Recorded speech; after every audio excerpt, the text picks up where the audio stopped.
কেমন হতে চলেছে বরবাদ সিনেমার গল্প? হাই, আমি আদি। ওয়েলকাম টু সিনে হিরোর। আজকের ভিডিওতে বরবাদ মুভিটি কেমন হতে পারে সেই সম্পর্কে প্রেডিকশন করব। আমি এখানে বিশ্লেষক হিসাবে নয়, মূলত একজন সাধারণ সিনেপ্রেমী হিসাবে আমার মতামতটা প্রেডিকশন করব। তো সবার আমার প্রেডিকশনের সাথে সহমত নাও হতে পারেন। চলুন মূল টপিকে। খুব বেশি চিন্তা ভাবনা না করে টিজারটা দেখলে পরে মনে হবে এখানে শাকিব খান মিশা সওদাগরের গ্যাংস্টার বাপের বখাটে একজন পোলা।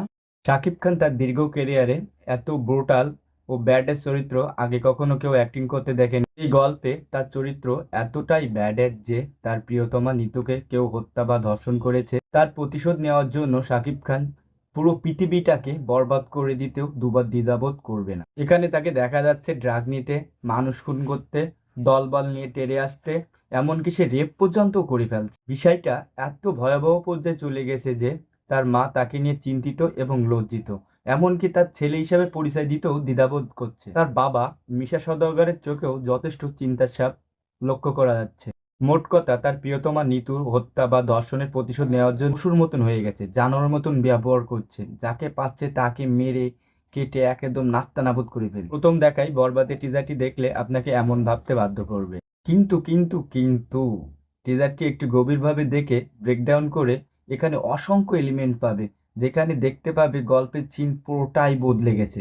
এমনটা হতে পারে যে এখানে মিশা সওদাগর বড় মাফিয়া, তার সাম্রাজ্য সামলানোর পরিবর্তে তার ছেলে তার সাম্রাজ্যকে দিন দিন ধ্বংসের পথে ঠেলে দিচ্ছে। তার ফলস্বরূপ অসংখ্য মানুষ খুন করছে, রেপ করছে, ড্রাগ নিচ্ছে, পুরো যা ইচ্ছা তাই করছে, কাউকে তোয়াক্কা পর্যন্ত করতেছে না। আর এই জায়গাগুলোতে শাকিব খানকে বারবার দেখানো হচ্ছে যাতে পাবলিক বোঝে এখানে মিশা সওদাগরের ছেলে শাকিব খান এই কাজগুলোই করছে। কিন্তু আমার কেমন জানি মনে হয় এখানে মিশা সওদাগরের ছেলে যিশু সেনগুপ্ত।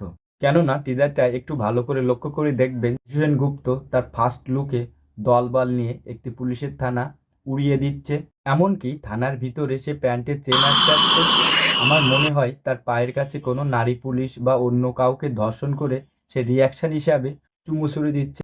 একবার ভাবুন ব্যক্তিটা কতটা ভয়ানক বা পাওয়ারফুল হলে এমন কাণ্ড করতে পারে। আমার মনে হয় যিশু সেনগুপ্তর দ্বারাই শাকিব খানের প্রিয়তমা নিতু হত্যা বা ধর্ষণের শিকার হয়েছে। একটা সিনে আমরা দেখতে পাই যে লোকজন নিতু হত্যার বিচার চাই ও খুনির নাম মেনশন করে লেখা আরিয়ানের ফাঁসি চাই। বরবাদ সিনেমায় মূলত শাকিব খানের নাম আরিয়ান হতে পারে। যিশু সেনগুপ্ত নিতুকে হত্যা বা ধর্ষণ করে তার প্রেমিক শাকিব খানকে ফাঁসি দিয়েছে যিশু সেনগুপ্ত তার বাবার পলিটিক্যাল পাওয়ার কাজে লাগিয়ে। এই টিজারে দেখানো পুরো গল্পটাই যিশু সেনগুপ্ত করছে, কিন্তু এখানে পরিচালক চালাকি করে পাবলিককে বোকা বানাচ্ছে। যে পাবলিকরা টিজারে দেখবে একরকম এবং সিনেমা হলে গিয়ে দেখবে তার পুরোটাই উল্টো। আর এই গল্পে শাকিব খানও যেন তেন প্রেমিক নয়, সেও বেশ প্রভাবশালী পরিবারের ছেলে। সে দলবল নিয়ে যাচ্ছে, একটা গ্যাং লিড করে, তারও অনেক কিছুর অ্যাক্সেস রয়েছে। আরে ভাই, এখানে সমানে সমানে লড়াই হবে, কেউ কারোর থেকে বিন্দুমাত্র কম যায় না। একটি ফ্রেমে টিভিতে দেখতে পাচ্ছি কয়েকজন মন্ত্রীকে মেরে সুইমিং পুলে ফেলে রাখা হয়, আর হেডলাইনে ওই মার্ডারের দোষারোপ করা হয়েছে আরিয়ান মির্জাকে।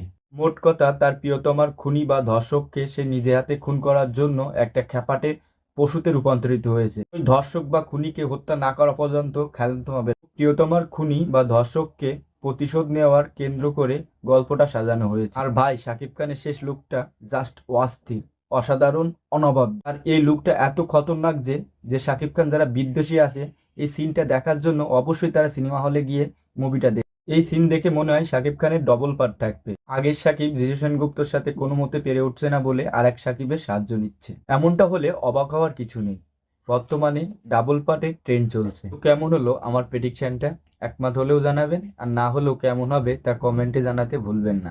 এই ঈদে বরবাদ সিনেমা হলে ব্লকবাস্টার হিট করবে এই আশাবাদ ব্যক্ত করে আজকের ভিডিওটা এই পর্যন্তই।